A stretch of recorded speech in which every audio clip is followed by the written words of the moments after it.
webinar series. This is the third in our series that we started last year, and we're delighted to have all of you. The intention for these webinars is to really add very actionable insights, practical tips and techniques of things that you can take back today in your work environments and apply. And I am delighted to have Chris Walchuk with us from Balancing Life Issues and John Sanchez from our own team, who are going to lead you through a great discussion on team effectiveness and collaboration. And with that, Chris and John, I'm going to hand it right over to both of you.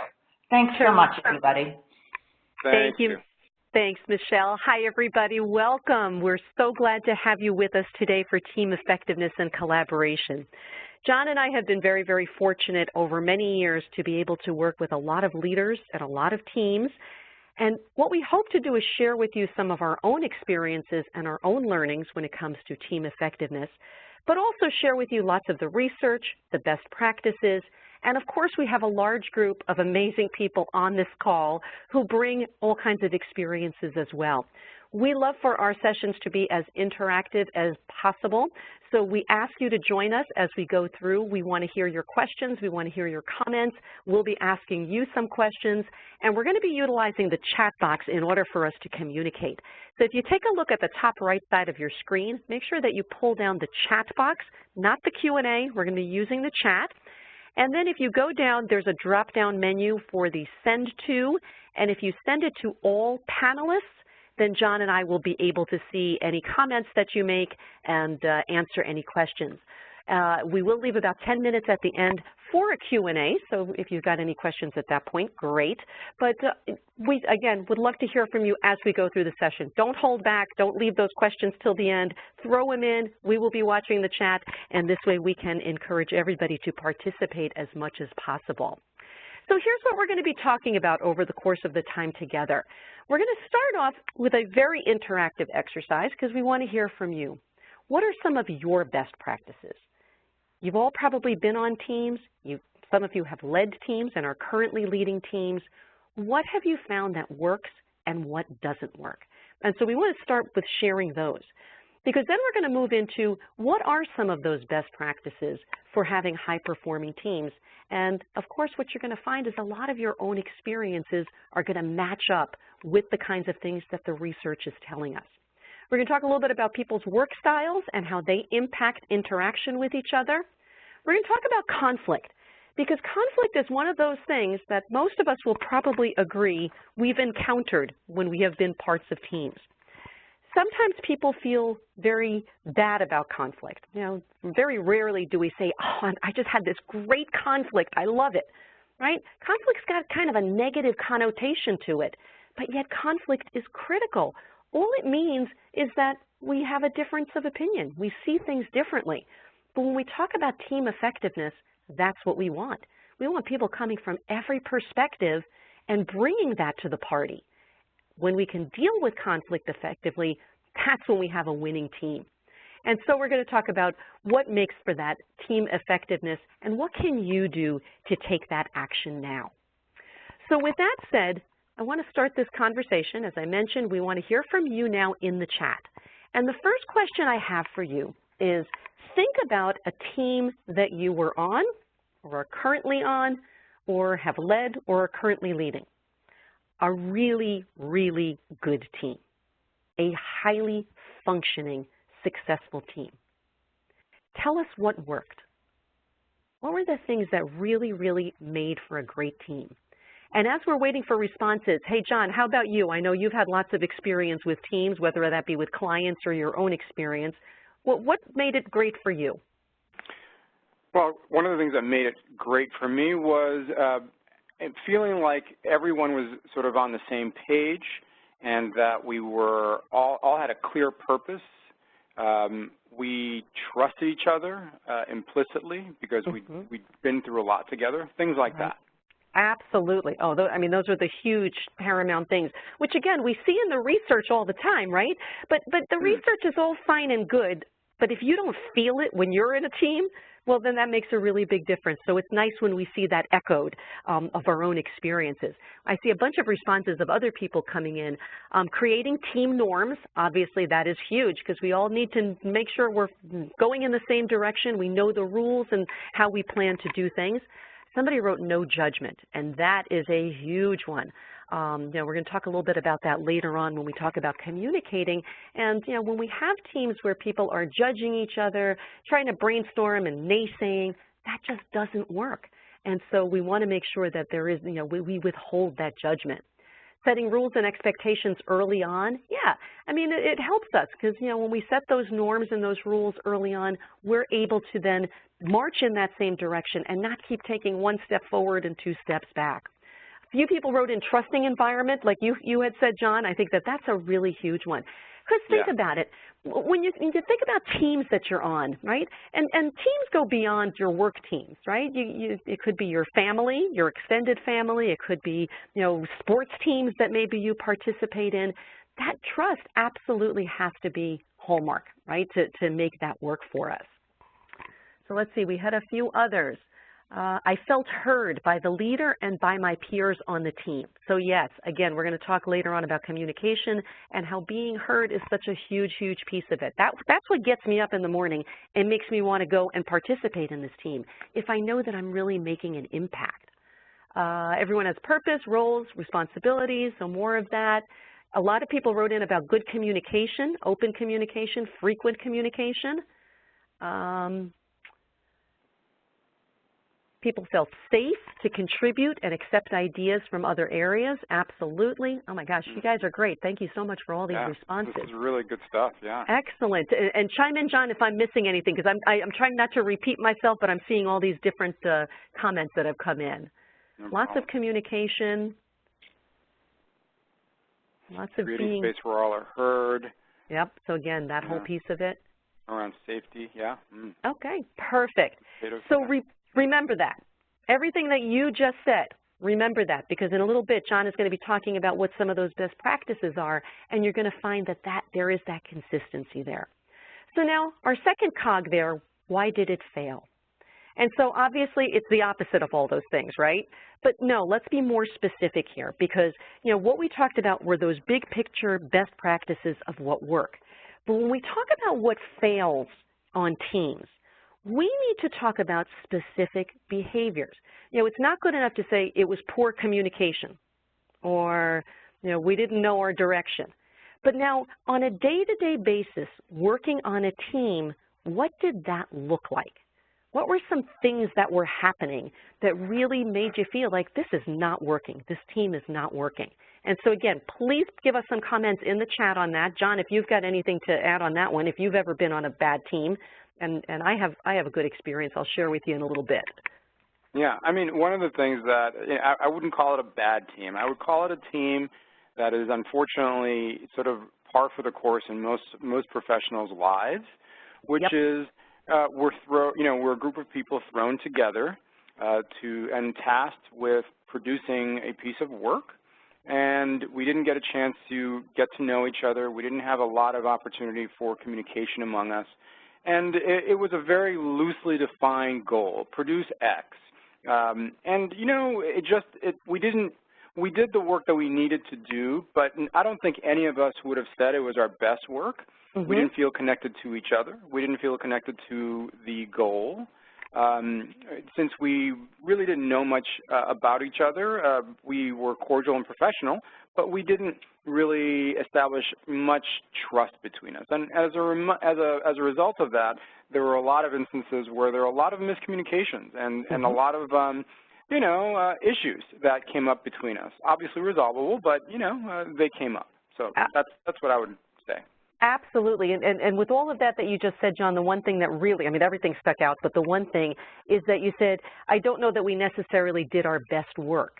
Right. As a result of all of those things that you said, and that's kind of the point, right? That's exactly it, yeah. Yeah, I mean, we're spending all of this time with these people on these teams, and if we're not feeling good about it, if we don't feel we have all of those things that we mentioned in our first question, then what happens is the product suffers. Whatever we were trying to create is not necessarily a good reflection of the best work that we could have put together as individuals or as that group. And so clearly we don't want that kind of thing happening.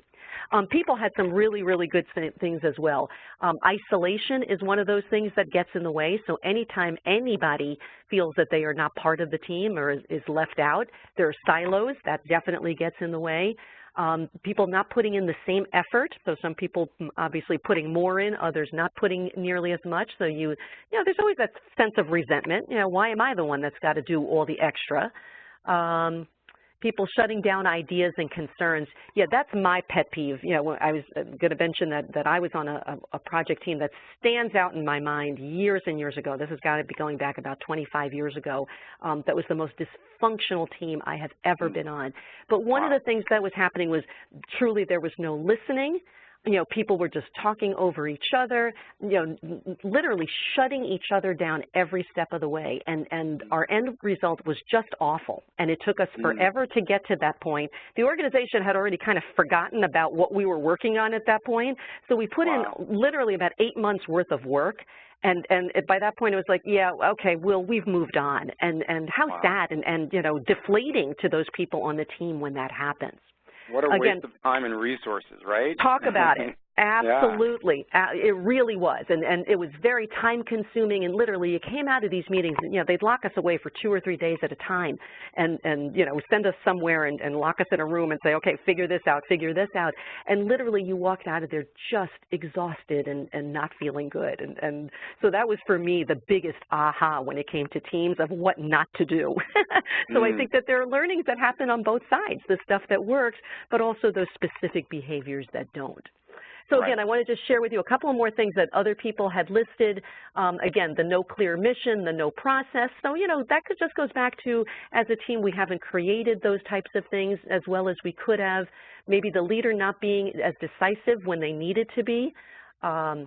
Leader did not make purpose of the meeting clear. So again, people are not quite sure what we're trying to accomplish, and that becomes that waste of time. Leader hoarded information, and again, in my experiences, it could be the leader, or lots of times it's just participants. It's people, team members who kind of hoard information, don't do the sharing, which gets in the way. Pessimistic attitudes, don't even get me started on that one, because that's a whole nother seminar. Virtual teams, and I'm glad somebody mentioned that, because that's tough when we have virtual teams where people are not necessarily getting to meet face-to-face, and they are trying to pull together, and that's where it's even more important for us to create all of those norms that we talked about earlier. Somebody put teams stuck in storming phase. You guys are probably familiar with those different phases. We're forming, we're storming, we're and pulling together, and all of a sudden when we get stuck in one of those phases, that's it. We're just going around in circles and not moving forward. So the last question, and this is not something we're going to discuss as a group, I want you to, as we talk about the rest of this session, I want you to think about, where do you fit in? Think about your own experiences on teams, and how did you fit in? Were you part of that making that team work, or were there any behaviors that maybe you did exhibit that didn't help that process? And clearly, to me, life is just a lifelong learning. I mean, every time we should look at our experiences and go back and say, what worked for me and what didn't work for me? And so again, this is a great opportunity for us to look at those behaviors so that we can constantly be effective team members and effective team leaders. So again, thank you all so much for all of that participation. Love, love, love that. And John, I'm going to pass the ball on to you, because I know now you're going to take us through what is some of the research telling us, and what can we do to become these highly effective teams. Sure. Thanks so much, Chris. So one of the things that we will be viewing or talking about over the next few slides is some of the background and research that speaks to the value, some of the qualities, some of the things that underlie effective teams, effective collaborative teams. So the things that you see here on this slide are the things that you would normally see, the observable behaviors of teams when they're performing at high levels. So number one, they operate with a purpose. They are connected to a goal that's clearly articulated. Next thing is they typically operate with higher levels of trust and communication. And I want to underline that one word, trust, because without it, you can't have effective communication or communication that will get the best out of everyone. So that's something I wanted to highlight. The next one is having more ambitious performance goals. Teams that are performing well trust each other, rely on each other's experience, depend on each other, and as a result, they are typically those teams that will set the bar higher for themselves. The next one is possessing complementary and sometimes interchangeable skills, which makes sense when you think about it. When people trust each other and they know that, everyone has each other's backs, they might be able to switch off roles whenever necessary, as long as there's good communication. And John, if I could just jump in there, like to me, I think that's one of the really critical ones, because again, you know, some of the negative things that happen on teams is again where we sort of hang on to, this is mine, this is my skill, this is where I'm the expert, and we don't get to that point where we have those interchangeable and complementary skills. And you know, I think it just circles right back to what you said earlier about trust. When we create that trust, you know, I don't have to, you know, worry about my back that you're going to make me look bad or something like that. We're in this together, right? And really being able to work together. And again, that's what makes it fun too, to be on a team, because we can really learn from each other. Right, and ultimately, you know, having that kind of relationship and connection with the folks you're working with in some way, whether you're connected to the ultimate goal, making an impact, or the work that's about to be done, you know, team members, and this is how it appears, this is how it manifests, team members typically have higher degrees of mutual accountability and transparency. So they're able to, you know, say, well, you're not doing something the right way, or I think that it could be done in a different way, or here's another idea. That level of openness, of transparency, and holding each other accountable for the work that you know, you're supposed to be doing on a team, that also comes about through trust and good communication as well. Absolutely. So, yeah. Yeah, so and I think it's just ego. You know, sometimes we just have to check the ego at the door, and when we do that, I think we're able to perform all of these things that you're talking about here. But you know, when we come in with those individual egos, that can really get in the way. It really can. It really can. And Chris, would you mind going to the next slide really quickly? Yes, of course. So I also wanted to give you folks a chance to view some research that's been done by Google. I'm sure many of you have already heard about their Project Aristotle. And Project Aristotle was a very, as you can imagine, very quantitative, exhaustive study that Google did across its teams to find out what were the hallmarks, what were the elements of successful teams at Google. And what they determined was, and you know, these are 5 things that each of these teams all exhibited. And starting from the bottom, because they all build on each other. Number 1, everyone on the team felt that their work mattered. So that's impact, meaning everyone on the team felt that whatever they were doing was personally important to them, meaningful to them. The next one is structure and clarity. Team members felt that, you know, they had clear goals, clear roles, and everything was very clearly defined. And the next one is dependability. They felt that to be able to, they were able to meet the high standards that Google, in this instance, was setting because they were able to rely on each other. And then lastly, and most importantly, the thing that had the highest correlation for success on teams was something called psychological safety. And this is a term that if you haven't heard about it, you will be hearing about it quite a bit over the course of the next few years.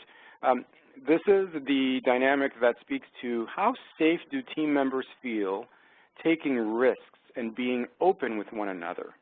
And if you know, if you've ever been on a team that's not really performing at its highest, being able to discuss that openly or with the people that are not necessarily pulling their weight or contributing to the degree that they need to, this is key to ensuring that your team is performing at the highest levels. Everything that we saw in the previous slide in terms of how these things manifest, how, you know, what a team looks like when they're performing well, this is key to that.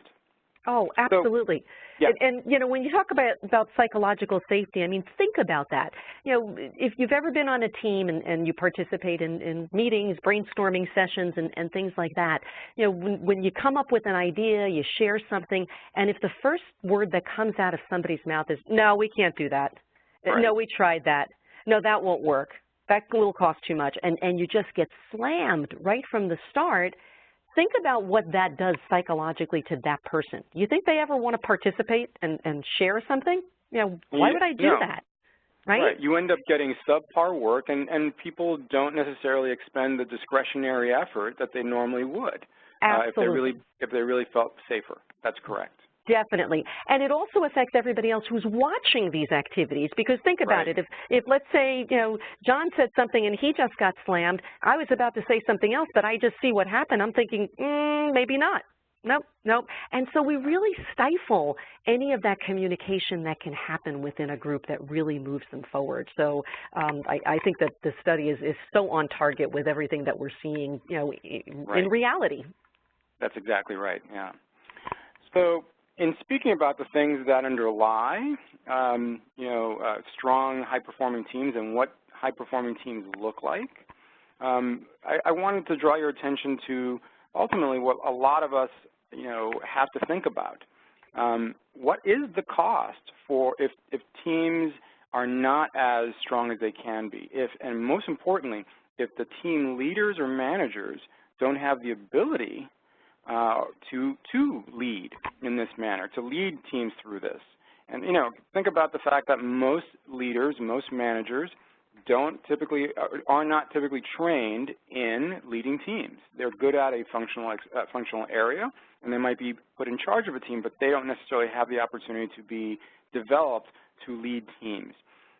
What happens? Strong teams and strong leadership of those teams lead to more efficiency, better productivity, higher retention of key talent, and our favorite topics, because we tend to have to think about this, is higher profits, right?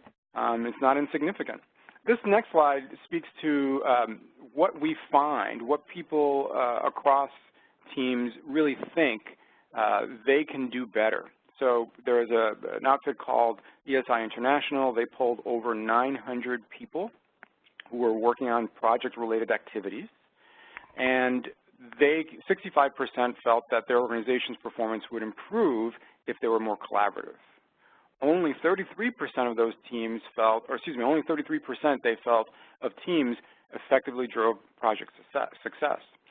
50%, a full 50% felt that they needed help with leadership skills, and over 81% felt that they needed help with their communication skills. So there's a real gap in what currently exists in terms of how teams operate and how teams are led. So in our experience, we've seen that. We've seen that most managers, most team members aren't really equipped to be or lead teams very well. And hopefully the data that you've seen helps you sort of have an idea of what that means. Just another piece of information. Gallup Research came out with a study that said 35% of managers only 35% of managers consider themselves to be engaged. That means that over 50% consider themselves disengaged. The estimated cost of that disengagement is somewhere between $300 billion and $400 billion a year. What does that mean? Those are huge numbers. What would it mean if you were able to get even a 1% increase in revenue? What would that mean to your bottom line? If you were able to just, harness the power of effective, high-performing teams. So I want you to think about that for a bit. Isn't that interesting? I thought that was really... That's amazing. And sometimes when you see those numbers, it really, kind of points it out to you. Right. So this next slide speaks to what we might be able to do to up-level, to enhance team performance. And, up to a third of collaborations come from only 3 to 5% of employees. That is way too low. And what we propose is that with a few things that we're going to be talking about, you can actually, help increase that number. So 3 things that you can do. You as team members, you as team leaders, and you as those who support those who lead teams. Number 1, have your team leaders observe the team in action. Have them actually watch them in action. individually and as a team? How do they communicate with each other? What's important to each of them? What are some of the what are each team member's specific strengths, and how might you be able to play to those strengths and the roles that they take on? Next one is leveraging everyone's strengths, as I just mentioned. Whenever possible, try to match team members' roles and assignments to what they're good at, what they think is meaningful, as we spoke about earlier, right? And importantly, try to connect them to the larger picture. Why is it that the team is, what is it that what strategic goal or bigger imperative will the team's goal contribute to? So keep that in mind. And then lastly, coach to individual work styles. So you'll have some team members who want public recognition, some who don't want that at all, who would just like to have a private, get private praise. Some are more interested in beating the competition. The point is, work with each person according to what their individual needs are, their motivations, their strengths, and their interests are. Now, a word about work styles. You know, one of the things that people have to remember is that obviously no one's the same, and some people are more extroverted, some people are more introverted, some people just want to get down to results, some people want to chat up all day. Make sure, as team leaders and as those who support team leaders, make sure that attention is given to each person's individual work style, and try to make sure that they are working, that you actually harness that and try to channel that into the team as it exists. So one example could be someone's more introverted and they don't necessarily contribute a lot in team meetings. Have an offline conversation with that person to let them know what the team agenda will be, so they have an opportunity to think about it, so that they might be able to contribute better. That's just an easy example off the top of my head. Chris, do you have any others? Yeah, I was just going to ask if anybody's got any other ideas, because I think that that's probably an important one, you know, where either because of different levels that people are at or because of personality types, that sometimes, you know, some people just don't contribute nearly as much, even though they would like to. So we would love to hear from you all in the chat. If you have been in that position as a leader or a team member, is there anything else that you've noticed that you can do that can help to pull in? You know, John had just mentioned, you know, maybe giving them the information ahead of time so they can think through it, which would be, you know, very typical of an introverted person. They want to have that time to think about it themselves first. But any other things that you've noticed that you can do that can pull people together, please put that into the chat right now, because we'd love to hear that. Just real quickly, Chris. Yeah, there are some questions. Are you going to get to that? Yeah, go ahead. Well, I was just going to say, if you want to address the ones on these slides, then that would be great, and then I would take some of the others. So I'm not seeing anything coming up on this particular slide, I don't think. So there's one question from someone who says, how do you suggest surfacing learning about individual work styles and preferences? There are a number of different ways. One is the low-tech way, which is to observe and to ask questions. I like them both. I think they're both really important. You can do a lot by just noticing, actually being attentive and mindful to how people are operating in a team environment, in a group environment. So that's number one. And then, you know, you can try to form some assumptions and then test those assumptions by asking better questions, you know, or asking questions of those people. And ask them, what do you prefer in terms of communication? What do you prefer in terms of meeting frequency, et cetera, et cetera? What do you prefer in terms of, you know, how we speak with each other, things like that. Then another way is to use group assessments. There are a number of different assessments. MBTI is a very popular one. DISC, Thomas Kilmann conflict indicator is another. There are lots of different ways to be able to get that information regarding work styles and preferences. Excellent. Perfect. And John, a couple of people responded to our question about other things, and somebody had said that people who talk the most tend to be seen as the primary contributors, and those who don't talk as readily tend to lay back and feel less engaged. And yeah, I mean, that's where, again, being a member of a team is so important to recognize if I am more of that outgoing, extroverted type of person, you know, part of my responsibility as a team member is to engage those other people, because if I take up all the time, you know, if I'm the only one talking all the time, naturally people are going to keep sinking further and further and further behind and not really wanting to participate at that point. So I think that it really becomes everybody's responsibility on the team. Certainly if there's a team leader, you know, it's their responsibility to pull people in. But lots of times you have, you know, self-directed teams, you have teams where, you know, you have a shared leadership, and so it's everybody's responsibility to make sure that everybody's heard. Somebody else said extroverts need to give space to introverts and give them processing time, not assuming that they are not contributing. So that's a good point. And someone else wrote in, ask rest of the group what they thought about the person's comment. So perfect. Somebody said something and pull them in. Right. So, by the way, just a quick note. We've been exposed to some research that Deloitte Consulting has done, and actually there was an article in March, April, I believe, in Harvard Business Review, discussing 4 different work styles, and it's very similar to work. If anyone knows DISC, it feels and it seems to be very similar to that. But I would highly recommend you take a look at the March, April 2017 HBR article, and it's just I don't recall the name of it, but it has an article by Deloitte Consulting and a quick questionnaire that would also help you figure out people's work styles. Excellent. Well, that's great. A great resource. Thanks for that, John. Okay, we're going to keep moving because we want to get through our materials and still leave about 10 minutes so that you all have an opportunity to ask more questions. But please, in the meantime, as we're going through this, throw in your questions so that if they fit into the slide that we're currently on, we can certainly incorporate that. So the 2 things that I want to talk about next are 2 critical pieces that came out when I asked you what makes teams effective and ineffective. It came out in some of the research that John had shared with us. But communication skills and managing conflict are probably 2 of the key things that make it really helpful to drive a team in the direction that it's going. And, you know, communication is one of those weird things. I mean, we've been communicating since birth, right, or even prior to birth, and yet we mess up a lot. You know, why do you think miscommunication happens on teams? And we'd love to hear from you all, and John, chime in. You know, what are some of the key reasons why we miscommunicate? I know, again, my pet peeve is listening.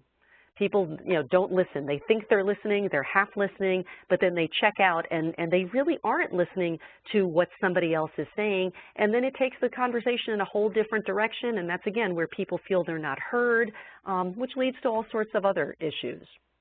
One of the Google study that I mentioned earlier, Project Aristotle, one of the things that they found that was most highly correlated to psychological safety, which as I mentioned, was the highest correlate to high team performance, was something called conversational turn-taking, right? So that's when there's an equitable distribution of people actually speaking and participating. And what that means is that people on the team are literally being mindful of others' ability and to contribute to the conversation. So that's one thing. And not interrupting, as someone has just said, you know, not interrupting is really important. The other thing is what they call ostentatious listening, which we all know as active listening. Speaking or focusing on what the other person is saying intently enough that they are aware that you are listening to everything they're saying. So those 2 things right there might be things that could help communication on teams right there. Definitely. And you know, I think, you know, in part we can blame time. We're all rushed. We're not listening as well as we could. We're trying to get through things much more quickly. But the reality is that's when we make more mistakes. And that's where this whole concept, you know, when it comes to teams and team building and trust building and relationships, that's where all of that breaks down, and we do run into all of those issues. On top of that, many people put in, you know, lots of great comments about, you know, how our perceptions get in our way. Again, people interrupting each other. You know, and if we sometimes just use some of those simple techniques, you know, rephrasing, summarizing, checking for understanding, you know, which again, we're so quick to just, I need to get to the next thing, I need to get to the next thing, that, you know, we don't take a few moments to do that and to make sure that everyone's on the same page. I used to laugh. Years ago, I was an HR manager, and we were just having some communications problems in meetings, you know, across the organization. So they shipped a whole group of us HR folks to facilitator meeting, facilitation skills, and then would send us off to meetings to, you know, just make sure everything was running as it should. So one day I might be sitting in a manufacturing meeting, another day I'd be sitting in a marketing meeting, you know, whatever. But what I noticed almost consistently is that we weren't using some of these basic things.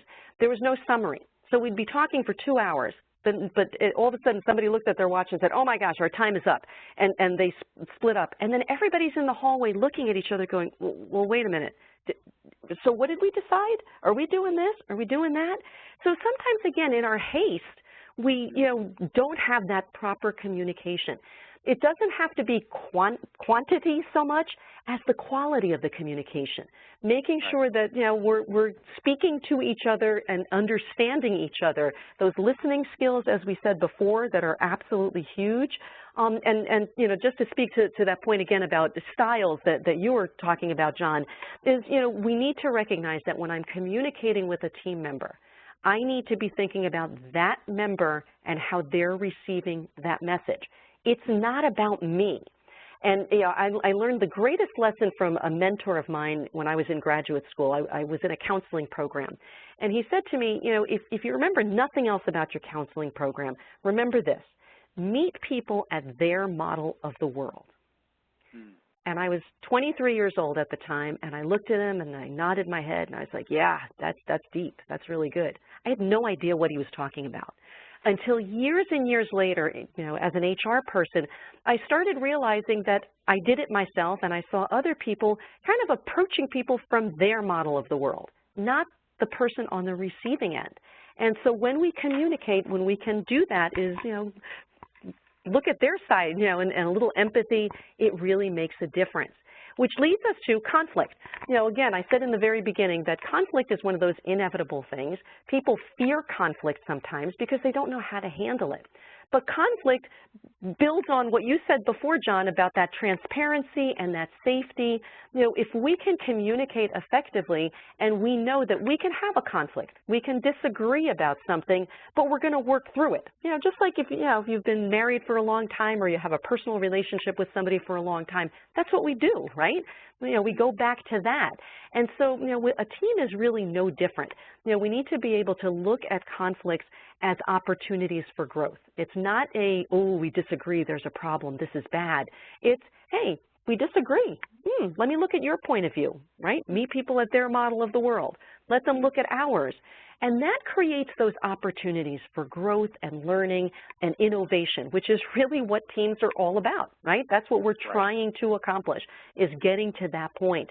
And so again, some of those behaviors that are exhibited during, you know, our meetings, our interactions with our team members, really need to be ones that show that respect. You know, we need to use assertive communication where we're direct, we're honest, we're to the point about, you know, what it is that we're talking about, but, you know, no personal attacks, no putting people down, you know, making sure that we're really, really approaching those conflicts or those areas where we disagree in a way that's really going to be helpful. Right.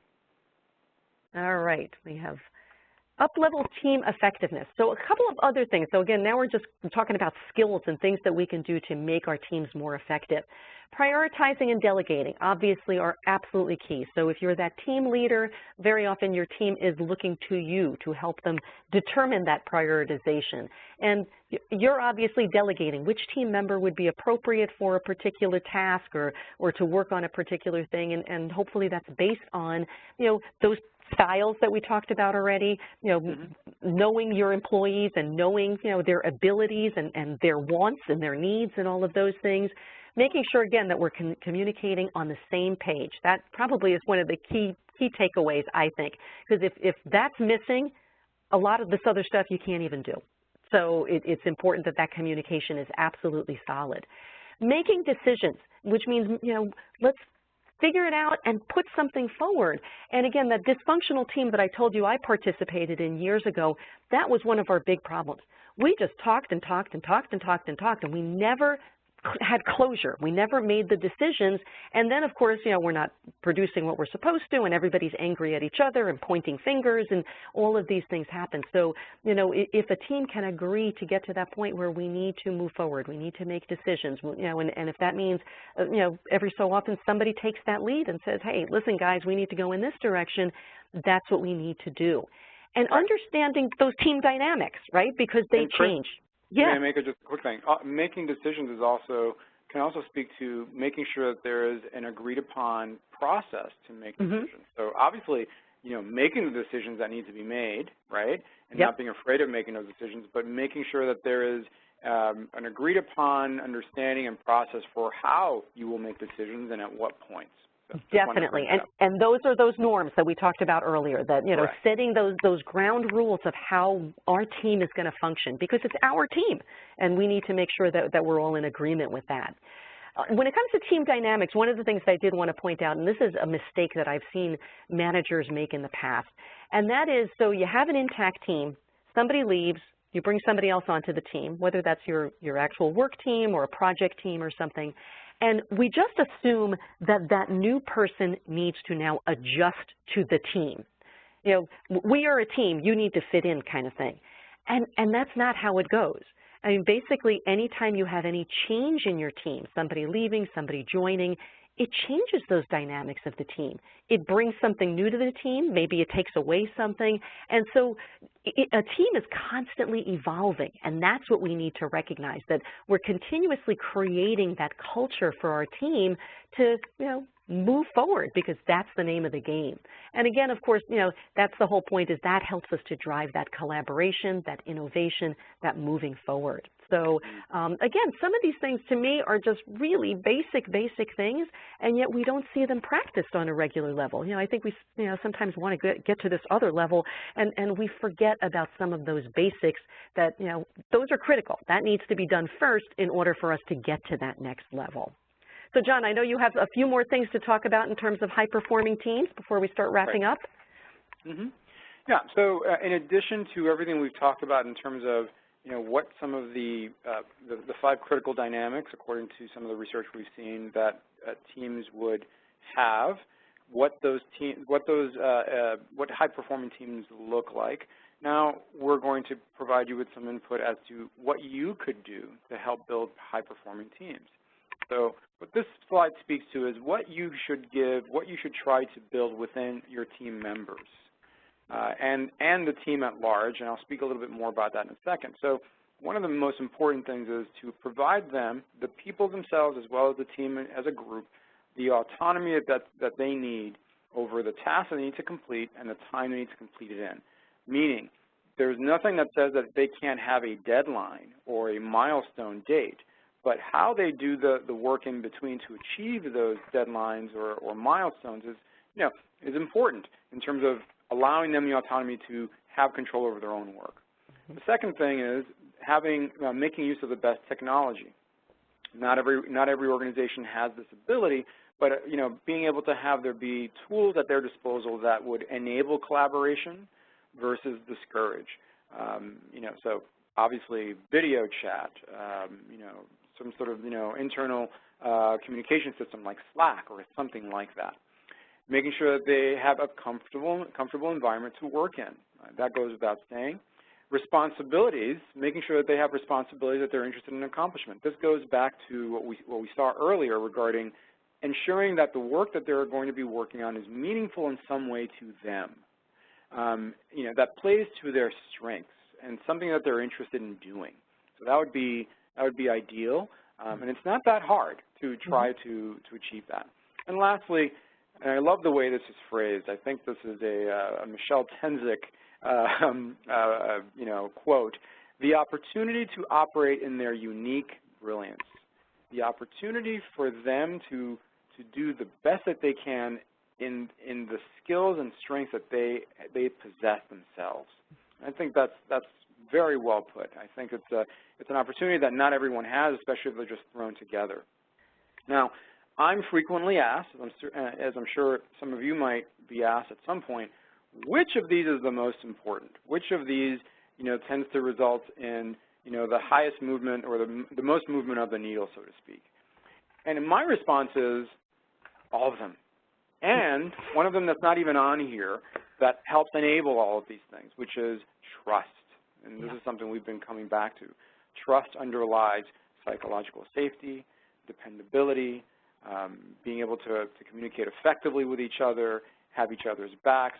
Those are the things that I would say, you know, the one thing that's not on this list that helps in creating this setting, these conditions, so to speak. Oh, and I totally agree with you, John. And I would say, you know, kind of to that end quote, the opportunity to operate in their unique brilliance. To me, well, there's several key words there. I love unique and I love brilliance, but the unique part, you know, that is the beauty of being part of a team, is everybody brings that uniqueness. You know, they bring something to the party. And if we just set it up in such a way that everybody can bring that to the party and feel comfortable bringing it to the party, and everybody is wanting it and building on it, that's when we get that brilliance, not only of the individual, but of the team itself. So you just see how this whole thing snowballs when things go right. So definitely, I think each and every one of these, and you know, each person is a little bit different. So maybe something pushes one person a little bit more than another thing. But yeah, I mean, generally speaking, these are absolutely the best practices.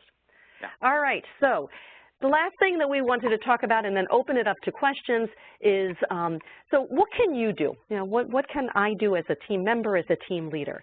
Well, again, seek feedback. Seek feedback from your team, from your group. How are we doing? How are we doing as a team? And really have some open conversation about that. Pick one or two things that, you know, we talked about a lot of things over the course of the last 50 minutes. Pick one or two things that you think really, really could have an impact. You know, maybe it's that low-hanging fruit, maybe it's something that's bothering us the most, whatever. And this is, to me, a huge one. Know that it's possible. You know, when a team leader and all the team members truly believe in the effectiveness of their team, it totally influences their attitudes and their behaviors. And so, you know, if we have this defeatist attitude, we're never going to get this done, this isn't as good as we thought, that's what's going to reflect. But if we have this belief that we got this, it's going to work, this is excellent, we're going to create the best product, you know, that really takes people to that end. And some of the things that you talked about a moment ago, John, with the autonomy and the environment and all of those things really plays into that. So with that said, that's your homework. And now we've got about 10 minutes left, 9 minutes left, for any other questions. So please feel free to put any questions that you have in the chat right now, anything that we didn't talk about. And John, keep an eye on this with me, because hopefully we'll have lots of questions that we can address. And yeah. So I see one already. The question is, you know, what if participants aren't correct in what they believe their unique brilliance is? You've seen team members push hard to participate in ways that were not their strengths and perhaps failed to show up with what really was their strength. I'll take a stab at that. So if participants feel that they're really good at X, and that's their unique brilliance, you know, I think the proof is in the pudding. If they are not producing results based on what their unique brilliance, what they believe to be their unique brilliance is, then that's feedback that you would be able to provide them with that would show them, you know, sort of data. This is data that shows that. Another way would be to have them work on something else that might be an opportunity for them to discover what they're really, really good at or really, really interested in. So that's one way to do that. Absolutely. And, you know, there's lots of research in the field of positive psychology that really talks about when people can identify those strengths that they have, those skills that they have, and then work it not only for their own good, but for a greater good, meaning a team, like, you know, that they're participating in, or a greater goal that they're trying to reach, that motivation level goes up tremendously. And so again, you know, it's probably the responsibility of the leader to help team members identify what are some of those strengths, but also, again, as we said before, you know, it is a shared leadership kind of thing. The most effective teams are the ones where if John and I were on a team, if I said to John, you know, you're really, really good at this, why don't you take, you know, a stab at that? Because I think you would bring some things to this group that nobody else is bringing. And really encourage each other that way. That makes a really big difference because then, again, it shows that support for each other. Right. There's another question, and this one actually has come up twice, so I'm going to make sure, I want to take a stab at answering it. Yeah. The question is there an optimal team size? Is there a size at which you start to become dysfunctional? I'm not familiar with the specific research on the optimal team size. I can tell you that from my experiences and from my reading, in terms of the data on about teams and team effectiveness, that the number usually falls somewhere between 5 and about 9. Mm-hmm. Some people have preferences for odd numbers, of people, but I'd say that in my experience, anything more than about 8 people, 9 people tops, depending on how close they are, how much they've worked together in the past, there's the bystander effect starts to take hold, which is lots of people start to lean back in their chair and just allow everybody else, the extroverts in the group, to start talking, and they sort of just tend to lean back. So somewhere around there, between 5 and 8 or 9 or so, in my experience. How about you, Chris? Do you have any thoughts on that? I would totally agree with you, and that's been everything that I have heard and read and my own experience as well. Anything over that 8 or 9 number, people back off, but also, I think that look, the more opinions there are, the harder it is in terms, just from a time management perspective, right? I mean, we definitely want these different opinions and coming from different angles, but all of a sudden, if you have 10, 12, 15 people on a team, you're going to get a lot of different, people coming in from different places, and now that creates the potential for more conflict, right? And so then we're spending more time solving conflicts rather than solving problems. So yeah, again, I think that lower number, that maybe 6 to 8, is probably an ideal one. Right. All right. I am not seeing any other questions. Are you seeing any, John? There was one earlier that spoke to where does the 3 to 5% number come from, and this was on the one slide that said up to a third of collaborations, value-added collaborations, come from only 3 to 5%. My understanding is that also comes from the Gallup research that was that I mentioned earlier. Yep. I will do some more research on that, and if people are interested, just go to East 10th Group's website, and I'm sure there's some information there. Perfect. Is there anything else? Let's see. Great. Well, I'm going to jump in, Chris and John. A terrific exchange between both of you. Thank you so much, and thanks to all of the participants for your great questions, comments, and interactions with this subject. As most of you know, what we do, if you've attended before, is sometime towards the end of the week, you'll be getting an email from us that will have the recording. So look forward to receiving that in case you want to ensure that more people in your organizations or colleagues want to listen in. And also, we really encourage you to connect with us on social, on our LinkedIn page, our Facebook page, or Twitter, all under East 10th Group. You'll get much more valuable resources and information about what East 10th Group is up to, and you can learn more about our company in all of those platforms. And finally, what we just wanted to share with you is, of course, John and I would emphasize that, as much as you can take a lot of these tips from today, we really advise that you just take one thing from today and hopefully apply it this afternoon. But we also know that it really, at times, you need outside help with putting these things into action. And we encourage you to reach out to either John or I. And Chris, if you could move to the last slide, that would be really helpful. Absolutely. And with that, you can contact John or myself. These are our emails. That's our phone number. We would love to hear from you. We'd be happy to meet with you in person or to have a phone call to see how we might be able to help you individually or with your teams. We're so delighted that you've all been on this call.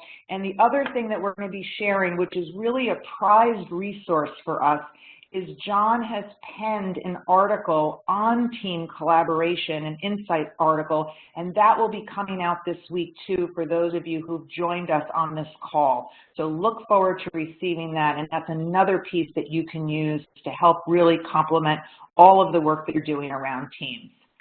I think that's it for today. Thank you all for joining us, and we'll look forward to seeing you on our next webinar. Bye, everyone. Thanks, everybody. Bye, everybody. Bye-bye.